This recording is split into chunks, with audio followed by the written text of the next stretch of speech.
Hello viewers, welcome back to my channel. इस video में entomology का हम लोग पार्ट 4 देखेंगे। इस वीडियो में हम लोग structure and function of cuticle को समझेंगे। इससे पहले वीडियो में हमने इंसेक्ट और बॉडी वॉल को मतलब समझा था और पढ़ा था। इस वीडियो में हम लोग क्यूटिकल को थोड़ा डिटेल में पढ़ेंगे।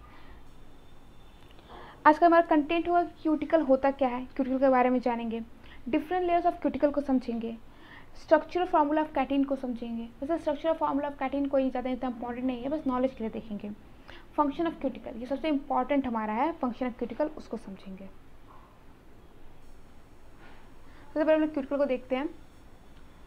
क्यूटिकल क्या है, मेन कैरेक्टरिस्टिक होता है किसका, फाइलम आर्थ्रोपोडा का। मतलब क्या है कि फाइलम आर्थ्रोपोडा में जितनी भी क्लासेस आएंगी, फैमिली आएंगी, वो सब क्या होंगी, हमारे उस पर क्यूटिकल होगा। मतलब क्यूटिकल की लाइनिंग होगी या फिर उसके इंटरनल ऑर्गन्स क्यूटिकल से बने ही होंगे। ठीक, क्यूटिकल क्या होता है, सबसे ऊपर का पोर्शन होता है इंसेक्ट का, जो इन्वायरमेंट के कांटेक्ट में आता है। इससे पहले हमने वीडियो में इंसेक्ट बॉडी वॉल में हमने देखा था कि क्यूटिकल में जो लास्ट लेयर होती है एपीक्यूटिकल की, उसके अंदर क्या होता है, कहीं मतलब जो हमारा क्यूटिकल होता है उसमें कुछ ऐसे प्रोटीन पाए जाते हैं जिसकी वजह से क्या होता है, वो कलर उसका टैन दिखता है, जैसे डार्क कलर के हमारे इंसेक्ट दिखते हैं। ठीक, और अगर हम लोग क्यूटिकल की बात करें तो क्यूटिकल क्या होता है, एक डेड लेयर होता है। इसके अंदर किसी भी तरीके की सेल्स नहीं देखी जाती है, सेल्स नहीं पाई जाती, इसलिए नॉन सेलुलर लेयर होता है। अगर स्ट्रक्चर ध्यान में हो तो या उसमें देखेंगे, ध्यान देंगे हम तो उसमें कहीं भी कोई भी सेल नहीं होती है। इसके बाद हम लोग स्ट्रक्चर देखेंगे तो उसमें देख लिया जाएगा। क्यूटिकल का फॉर्मेशन जो होता है एपिडर्मिस के द्वारा होता है। एपिडर्मिस क्या करता है, क्यूटिकल का फॉर्मेशन करता है। इसके अलावा एपिडर्मिस क्या करता है, और कि जो पुरानी जो क्यूटिकल होती है उनका डाइजेशन एब्जॉर्प्शन भी हमारा एपिडर्मिस ही करता है। ठीक, ये एपिडर्मिस का एक फंक्शन कह सकते हैं। डिफरेंट लेयर्स ऑफ क्यूटिकल, इस टॉपिक को बहुत ही डिटेल में मैंने मतलब डिटेल नहीं कह सकते, मतलब फिर भी जितना इंपॉर्टेंट था उसके हिसाब से हमने पहले वीडियो में देखा था। इस वीडियो में हम उसके बारे में थोड़ा और डिटेल में जानेंगे या फिर कह सकते कि रिवाइज करेंगे। ठीक, 3 लेयर्स होती हैं क्यूटिकल में। एक हमारा एपीक्यूटिकल होता है, एक्सोक्यूटिकल होता है, एंडोक्यूटिकल होता है। एंडोक्यूटिकल सबसे नीचे की लेयर होती है, एक्सोक्यूटिकल उसके बाद की होती है, और एपीक्यूटिकल सबसे लास्ट लेयर होती है जो इन्वायरमेंट के कांटेक्ट में आती है। ठीक, एंडोक्यूटिकल क्या होता है, थिक होता है, मतलब सबसे मोटा होता है, ये कलरलेस होता है, मतलब इसमें कोई किसी भी तरह का कलर नहीं होता है। ठीक, और ये क्या होता है, 2 कंपोनेंट से मिलकर बना रहता है। तुम्हारा कैटिन हो गया और एंथ्रोपोटीन हो गया। एंथ्रोपोटीन क्या, एक तरीके की प्रोटीन होती है। ठीक, जो क्या होता है, वाटर सोल्यूबल होता है और अनटैंड होता है। अनटैंड मतलब कि कलरलेस होता है। ठीक, फिर आता है हमारे पास एक्सोक्यूटिकल। एक्सोक्यूटिकल क्या होता है, थोड़ा पतला होता है, कैटिन और स्केलेटोनिन से बना रहता है। स्केलेटोनिन भी क्या होती है, एक तरीके की हमारी प्रोटीन होती है, लेकिन ये टैंड होती है। इसके से क्या होता है, एक्सोक्यूटिकल का कलर होता है। एपीक्यूटिकल हमारी सबसे लास्ट लेयर होती है और ये खुद 4 लेयर से मिलकर बनी होती है। एक वैक्स लेयर, इनर क्यूटिकल, सबसे पहले इनर क्यूटिकल होता है, फिर वैक्स लेयर होता है, फिर सीमेंट लेयर होता है, फिर आउटर एपीक्यूटिकल होता है। ये जो लेयर होती है ना, ये 4 म्यू की जितनी मतलब मोटी होती है। ठीक, ये हमारा क्या, इंसेक्ट का इंटेगमेंट है या फिर इंसेक्ट का स्ट्रक्चर कर सकते हैं, बॉडी वाला स्ट्रक्चर कर सकते हैं।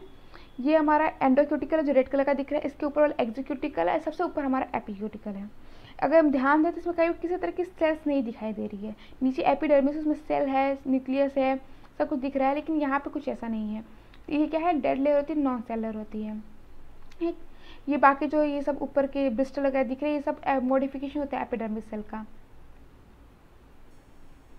ये स्ट्रक्चर फॉर्मूला है कैटीन का, कोई खास इंपॉर्टेंट नहीं है, इसका एग्जाम में लिख सकते हैं अगर मन करे तो, थोड़ा सा एग्जामिनर का इम्प्रेस करने के लिए लिख सकते हैं। इसके अलावा किसी खास इंपॉर्टेंट नहीं है, नॉलेज के लिए देख सकते हैं। नेक्स्ट और सबसे इम्पॉर्टेंट जो है फंक्शन ऑफ क्यूटिकल है। ये इसलिए क्योंकि इस पर डायरेक्ट क्वेश्चन बन सकता है, पूछ सकता है कि क्यूटिकल का फॉर्मेशन फंक्शन बताओ। ठीक, या फिर पूछ देगा कि स्ट्रक्चर फंक्शन ऑफ क्यूटिकल दोनों बताओ, तो स्ट्रक्चर बताना रहेगा, फंक्शन बताना रहेगा। इसमें पहले बस मैंने टॉपिक दिया है, मतलब कुछ इंपॉर्टेंट, इसको डिटेल में आपको एग्जाम में लिखना रहेगा, आप ऐसे ही सिर्फ लिख के नहीं छोड़ सकते हैं। The main function of cuticle क्या है, to give proper shape the body. एक इंसेक्ट की बॉडी जो होती है उसको प्रॉपर शेप देने का जो काम होता है वो किसका होता है, क्यूटिकल का होता है। जैसे हमारे बॉडी में स्केलेटन है, अगर स्केलेटन ना होता है हमारी बॉडी कपड़े की तरह होगी, उसी तरीके से क्यूटिकल क्या है, इंसेक्ट की बॉडी को एक प्रॉपर शेप देता है। ये हार्ड कवरिंग होती है to protect the internal organs. जो इंटरनल ऑर्गन्स होती है उनकी भी कवरिंग की तरह यह काम करता है। या फिर एक क्यूटिकल क्या होते हैं, कुछ ऑर्गन्स क्या होते हैं, क्यूटिकल की लेयर होती है उनके ऊपर जो उस ऑर्गन को प्रोटेक्ट करता है। To check the water loss of the body, ऊपर का हिस्सा सख्त होने की वजह से क्या होता है, पानी जो है वो ट्रांसपिरेशन, जिसको हम लोग बहुत से प्लांट्स में होता है सर, इनकी बॉडी से वाटर लॉस नहीं होता है। ठीक, to form different organs and the body, ये अलग तरह के ऑर्गन्स बनाता है बॉडी के अंदर जिसकी जरूरत रहती है। टेंटोरियम हो गया, एपिडेमिस हो गया, ये सब बॉडी के अंदर जो ऑर्गन्स है ये सब के सब क्यूटिकल के द्वारा ही फॉर्मेशन किए गए रहते हैं। वेल, ये इस वीडियो का एंड था। Thank you for watching my video. हम लोगों ने इससे पहले इंसेक्ट का बॉडी वर्क समझा था, structure and function of cuticle को इस वीडियो में समझ लिया है कि दोनों टॉपिक बहुत इंपॉर्टेंट है, क्योंकि इसके बाद हम लोग मोल्टिंग पढ़ने वाले हैं। मोल्टिंग एक बहुत इंपॉर्टेंट टॉपिक है एंटोमोलॉजी का, क्योंकि इस पर हर साल क्वेश्चन आते हैं। तो नेक्स्ट वीडियो हमारा मोल्टिंग पे होगा। तब तक के लिए सिया, थैंक यू।